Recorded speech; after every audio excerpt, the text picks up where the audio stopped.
40 години мина од одржувањето на првата конференција на Народниот фронт на Македонија. Обштествено-политичка организација, што настана и што се развиваше по иницијатива и под раководство на Комунистичката партија на Југославија.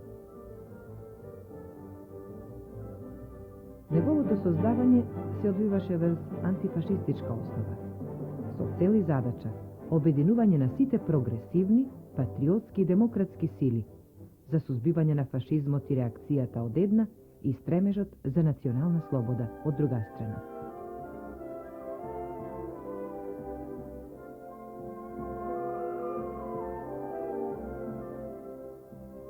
Од својот почеток, Народно-ослободителниот фронт одигра историска улога во мобилизацијата на македонскиот народ и на народностите, во борбата против фашистичките окупатори и домашните предавници, и под раководство на Комунистичката партија создаде услови за формирање на народната власт и на другите политички организации, како никулци на новото општествено уредување на нашата земја.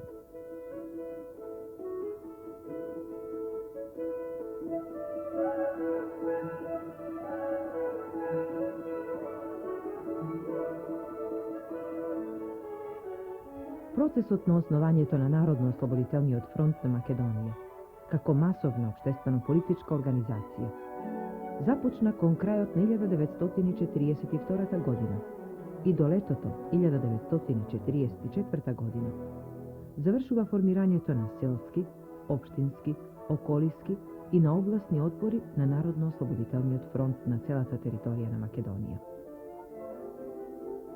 За ова време Народниот фронт израсна во моќна општонародна политичка организација, што ги обединуваше сите сили под водство на Комунистичката партија на Македонија за конечно ослободување на македонскиот народ.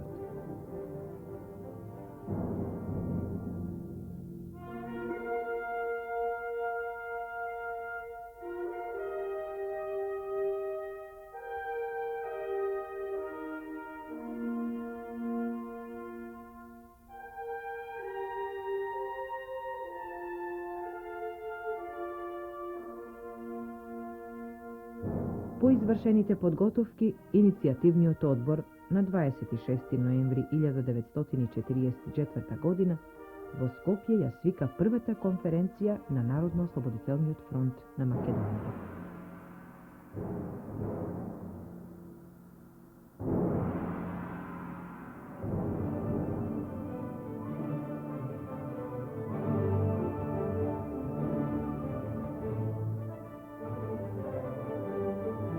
Пред 40 години, овде во пространата сала во оваа зграда, тогашно кино Уранија, сега култура, се одржа првата национална конференција на Народно-ослободителниот фронт на Македонија.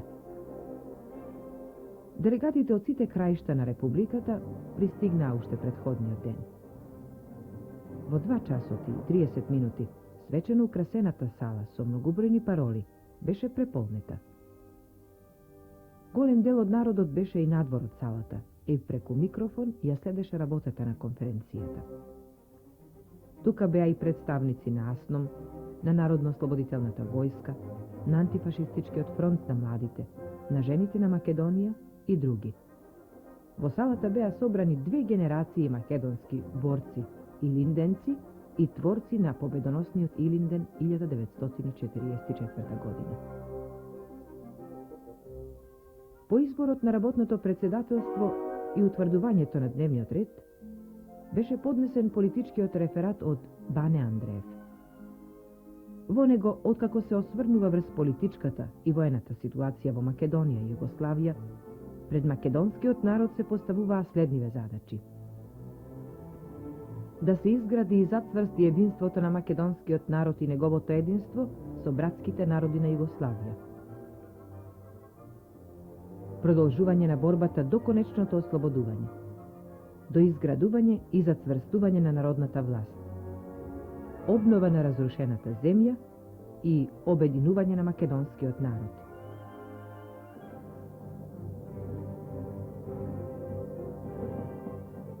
Реферат за организационите прашања на Народно-ослободителниот фронт на Македонија поднесе Лазар Колишевски. Во излагањето се истакнува дека Фронтот представува највисока форма на единство на нашиот народ. Единството на најшироките народни маси, остварено во Народниот фронт, овозможува одоздола, од масите, да се влијае на државната власт, но не со мешање на организацијата во работата на државната власт, туку со активирање на сиот народ околу реализацијата на задачите што ги поставува државната власт, со давање иницијативи на истата и слично.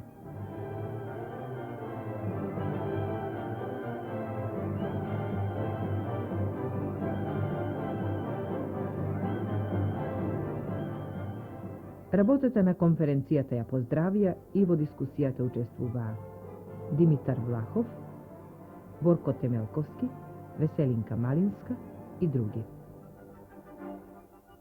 На крајот беше избран главен одбор на Единствениот народен фронт на Македонија. За председател е избран Димитар Влахов, во тоа тројца подпредседатели, а за секретар Лазар Колишевски.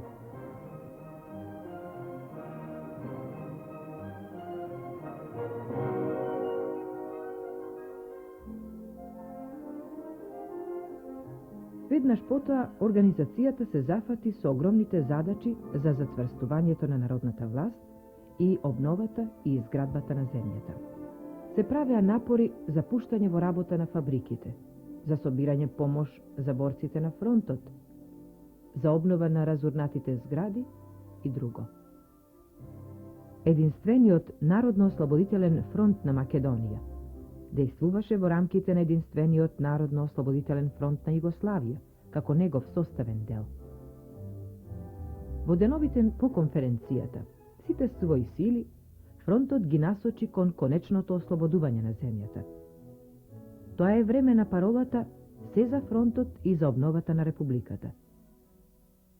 Се собираше храна, облека и муниција за ослободување на северозападните делови на нашата земја.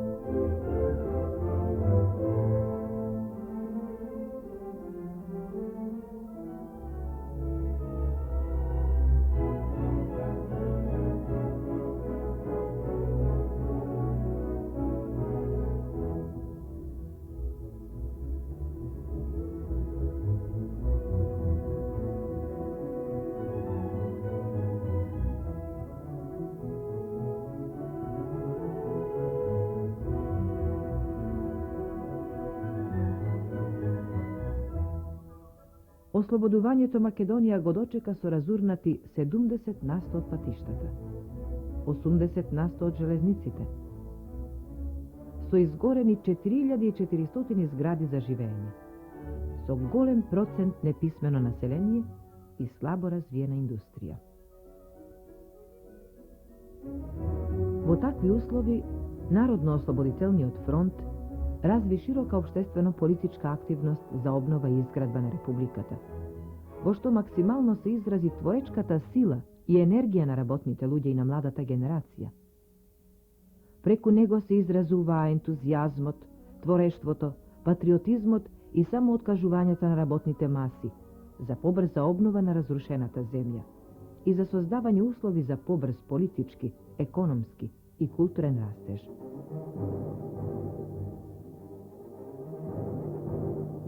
Народниот фронт вложуваше максимални напори и за зачувување и негување на придобивките на револуцијата, за консолидирање и развивање на народната власт.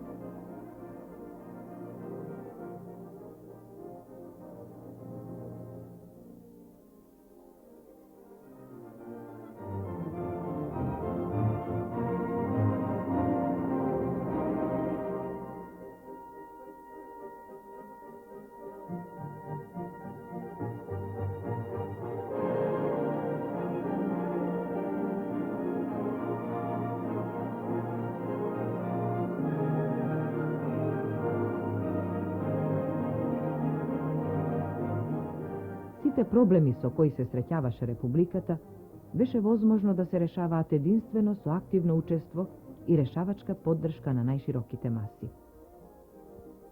Таа поддршка и општа ширина на тамошните револуционерни преобразби ја обезбедуваше Народно-ослободителниот фронт. Работните бригади ги поправаа патиштата, мостовите, пругите, зградите, училиштата, насекаде.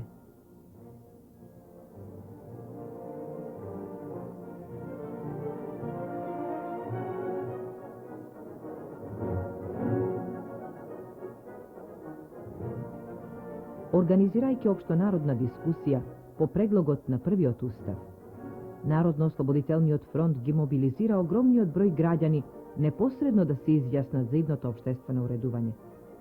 А кандидатите, истакнати на неговата листа на изборите во 1945 година, добија 98% од гласовите.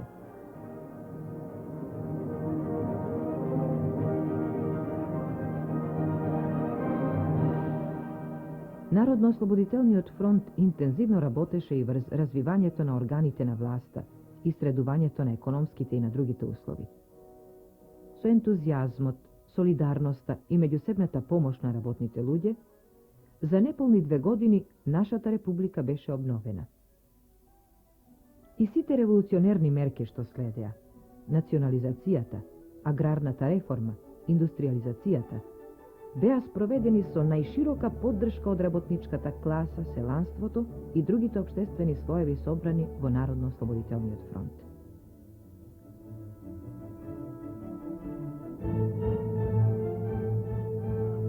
Преку разните форми на дејствување на Народно-ослободителниот фронт, широките народни маси учествуваа во општествениот и во политичкиот живот на Македонија.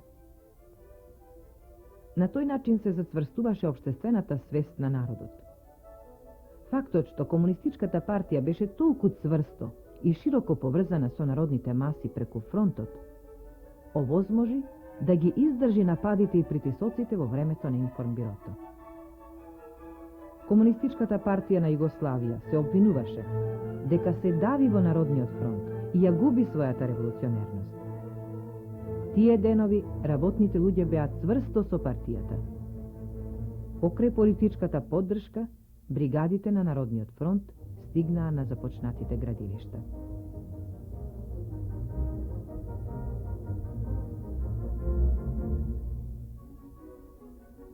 Без сомнение, денес секому во нашата земја му е јасно дека ние без ваква единствена политичка организација, како што е Народниот фронт, во никој случај не би можеле да ги совладаме во толку краток рок огромните тешкотии, колку што денес сме ги совладале, и да постигнеме такви политички и економски успеси, ќе рече другарот Тито на третиот конгрес на Народниот фронт во 1949 година.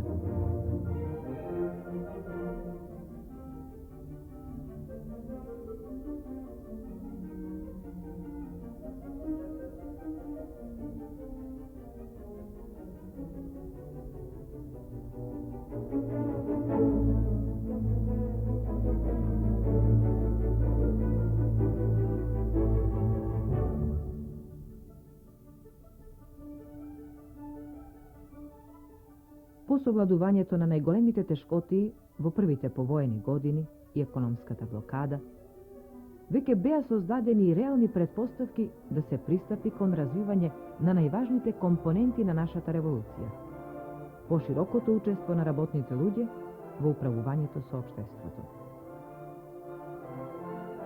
Така, во 1950 година, предпријатијата беа предадени на управување на работниците. Воведувањето на работничкото самоуправување и развојот во текот на наредните неколку години доведе до трансформација на Народниот фронт во Социјалистички сојуз на работниот народ на Македонија. Организација што тогаш се дефинира како самостоен, демократски политички сојуз, што се бори за социјализам и во кој сите негови членови се рамноправни и издружени врз основа на заедничка цел – изградба на самоуправен социјализам. По својот метод на работа, Социјалистичкиот сојуз действуваше како сенароден парламент кој постојано заседава, во кој секој добронамерен граѓанин секогаш може да го изнесе своето мислење, своите погледи, својата критика за кое и да е прашање од општествениот живот.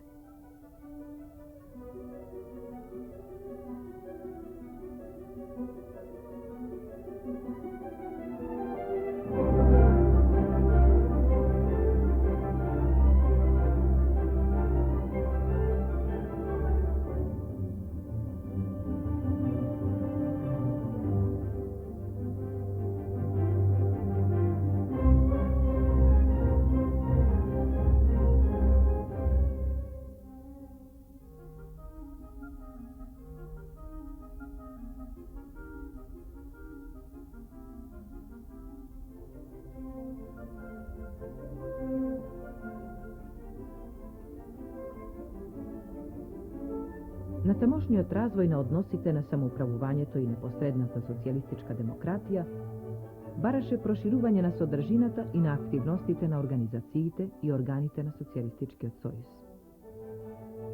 Нивната задача се состоеше во тоа се повеќе да им овозможува и олеснува на граѓаните да се користат со своите права. Организирано и со полна одговорност да влијаат врз формирањето на локалното и поширокото јавно мислење.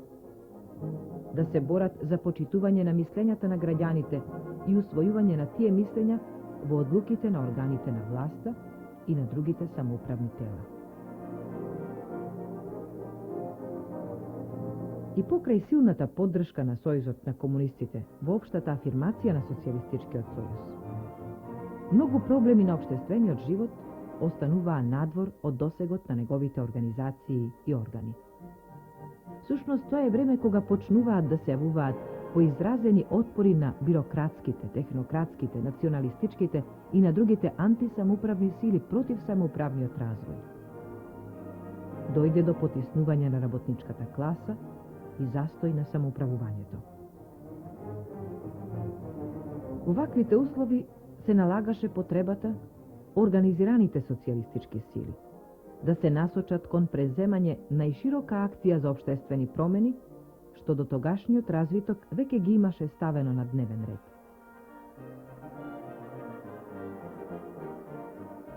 Во самоуправната практика, во предпријатијата и комуните, веќе се раѓаа новите решенија. Се развиваа работни единици, местни заедници, првите форми на самоуправно договарање и спогодување. На линијата на развивање на тие процеси се донесуваа одлуки и на најодговорните места. 8-миот и 9-тиот конгрес на Сојузот на комунистите на Југославија, на конгресите на Социјалистичкиот сојуз и на синдикатот, но немаше доволно доследност тие да се спроведат.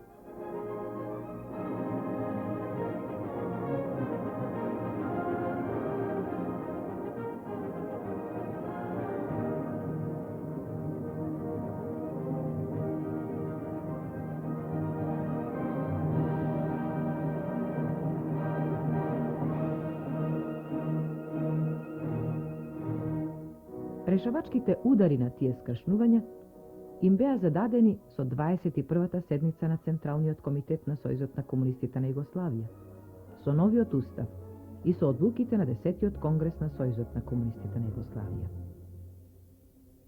Со тоа добива нов полет и организацијата на Социјалистичкиот сојуз.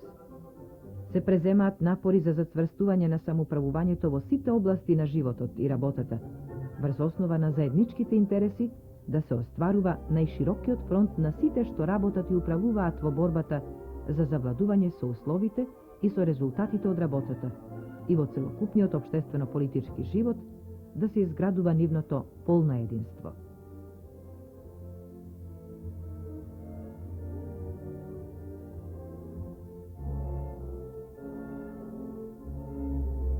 Социјалистичкиот сојуз станува организација која ја зголемува моќта на работниот човек врз општествените процеси, која му овозможува во вистинска смисла на зборот да самоуправува. Од тука тргнува и новиот устав, кој Социјалистичкиот сојуз го дефинира како најширока основа на општествено-политичка активност на работните луѓе и на граѓаните и на сите организирани социјалистички сили во социјалистичкиот самоуправен систем. Ваквиот карактер на Социјалистичкиот сојуз дојде до полн израз во неговиот нов статут, каде што се вели дека Тој е најширока организација, фронт на сите организирани сили. Тој ги обединува сите работни луѓе врз самоуправна основа, за што поефикасно да ги решаваат суштествените прашања од животот и работата, а со тоа и на развојот на општеството во целина.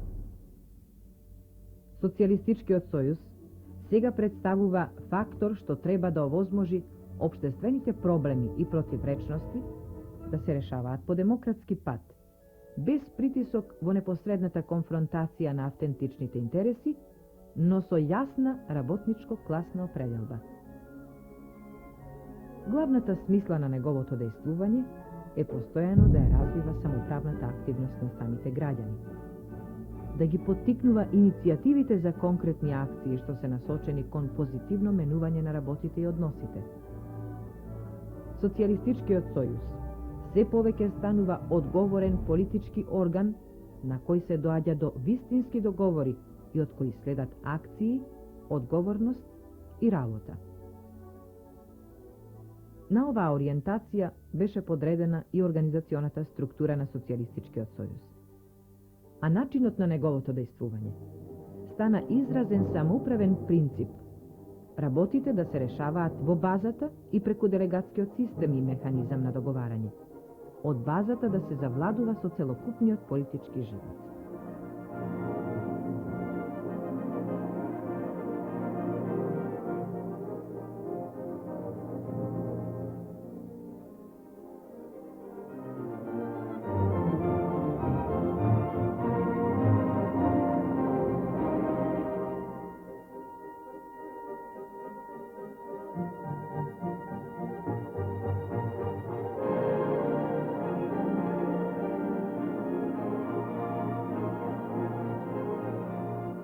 Тежиштето на активностите на Социјалистичкиот сојуз во последниве години е врз изградувањето нови односи во Сдружениот труд, врз борбата за економска стабилизација, утврдување и спроведување на развојната политика, усовршување на делегатскиот систем, развивање на практиката на самоуправното спогодување и општественото договарање, подобрување на општествената контрола и друго.